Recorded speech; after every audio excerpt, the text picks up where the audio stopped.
ကျမအသက်ထက်ချစ်ရတဲ့သူကဧကရက်ရဲ့ဆောင်မေးပွဲမှာပထမဆုရခဲ့ပေမဲ့ပေးခဲ့တဲ့ကတိအတိုင်းကျမကိုလက်ထပ်ဖို့စိတ်တောင်မကူးခဲ့ပဲနွေးနှောင်းပြီးနုနယ်လှတဲ့မိန်းမတစ်ယောက်ကိုခေါ်လာပြီးအဲ့ဒီမိန်းမကြောင့်ကျမရဲ့မင်းသမီးပွဲအာဏာကိုပါရိုက်သိမ်းခြင်းခံခဲ့ရကနေယောက်ျားယာရုတက်တဲ့နေ့ဟာမယားဟောင်းကိုစွန့်ပစ်တဲ့နေ့ပဲဆိုတဲ့စကားပုံအတိုင်းအိမ်ကနေမောင်းထုတ်ခံရပြီးလမ်းဘေးရောက်သွားရပေမဲ့ဒီအချိန်မှာကျမရဲ့လက်စားချေမဲ့အစီအစဉ်ကအဆင်သင့်ဖြစ်နေပြီးကျမကိုတစ္ဆာဖောက်ခဲ့တဲ့သူတွေဟာကျမထောင်ထားတဲ့ထောင်ချောက်ထဲကိုသူတို့ဘာသာသူတို့လှမ်းဝင်သွားခဲ့ကြပြီဖြစ်ကကျမကတောင်ပိုင်းခံတက်မင်းကြီးရဲ့တူလေးတော်သမီးတော်ဖြစ်ငယ်စဉ်ကလေးကစီးစိမ်ချမ်းသာထဲမှာကြီးပြင်းခဲ့ပြီးအဖေကလည်းအလိုလိုက်ခဲ့တယ်လို့ကျမရဲ့ပထမဆုံးမွေးနေ့မှာဆိုရင်မဟာမင်းကြီးကတော့ကိုယ်တိုင်လာရောက်ချီးမြှင့်ခဲ့ဘူးလို့ဒီလိုမျိုးနယ်နဲ့ဆိုရင်အနည်းဆုံးမင်းသားတစ်ပါးနဲ့လက်ထပ်ရမှာဖြစ်ပေမဲ့ကျမကဇွတ်မိတ်ပြီးတောင်ပိုင်းနယ်ခြားစစ်တေနာပရိကျုပ်ရဲ့သားဖြစ်ပြီးပညာရောတိုင်းရောတော်တဲ့ဂလက်ကိုပဲရွေးချယ်ခဲ့ပြီး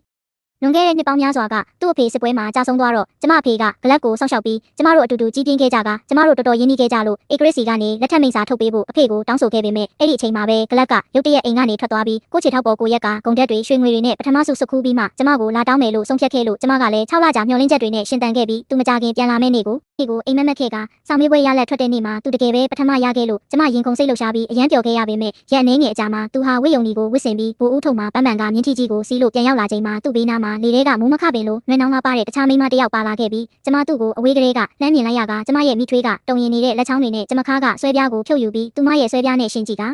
ငိုရှိုက်ပြီးဖတ်ထားရင်အရာအလုံးကိုလူယူခဲ့ကကျမနဲ့ဂလတ်အတူနေဖို့စီစဉ်ခဲ့တဲ့အိမ်ဟာသူမရဲ့အဆောင်ဖြစ်သွားခဲ့ပြီးကျမနဲ့အတူကြီးပြင်းလာတဲ့အစီအကံတွေအားလုံးလည်းသူမစီရောက်သွားကကျမရဲ့အမည်နာမဖြစ်တဲ့မာယာနာဆိုတဲ့နာမည်ကိုတောင်သူမကိုပေးလိုက်ကြပြီးကျမတယောက်တည်းပဲတက်တဲ့တရိတ်ဆန်ဘာသာစကားတီထွင်ဆန်းသစ်မှုနဲ့တမားတော်အတက်တွေကိုသူမကအကုန်လိုက်လူက15ရက်အတွင်းမှာပဲသူမဟာနုနယ်ပြီးအဖြစ်ပြောစရာမရှိတဲ့အကောင်းဆုံးအမျိုးသမီးဖြစ်သွားပြီးကျမကတော့မနာလိုဝင်တို့တက်တဲ့တရေတပတ်ကြီးလို့အသွင်ပြောင်းခံလိုက်ရကအဖေရဲ့မွေးနေ့မှာတော့သူမရဲ့လှည့်ကွက်လေးတစ်ခုကြောင့်ကျမဟာအဖေကိုအစိတ်ခတ်တက်ဖို့စူးစမ်းတဲ့တရခံဖြစ်သွားခဲ့ရပြီးဂလက်ကလည်းကျမကိုညီမလေးတယောက်လိုပဲတတ်မှတ်ခဲ့တာဖြစ်ပြီးအခုမင်းတို့ရက်ကစိတ်ကြက်စရာကောင်းလို့လာမင်းကြီးနဲ့ဆုံတွေ့ခွင့်ရမှစစ်မှန်တဲ့အချစ်ဆိုတာဘာလဲသိလိုက်ရပြီဟုဆိုကကျမကိုစွန့်ပစ်ခဲ့ပြီးသူမကကျမနာတိုးကပ်ကအန်ကျိတ်ပြီးလေတံတိုးနဲ့မြေပရိတရေနေမြေကမင်းသမီးပေါက်စနေငါကိုဘာနဲ့ရှင်မလဲလို့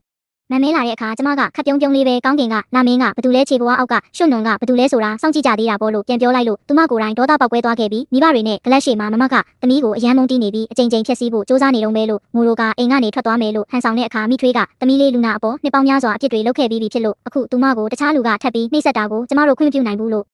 တနာစရာကောင်းတဲ့လေတံနဲ့ဆက်ပြီးပြဆက်ခင်းနေကြပါတယ်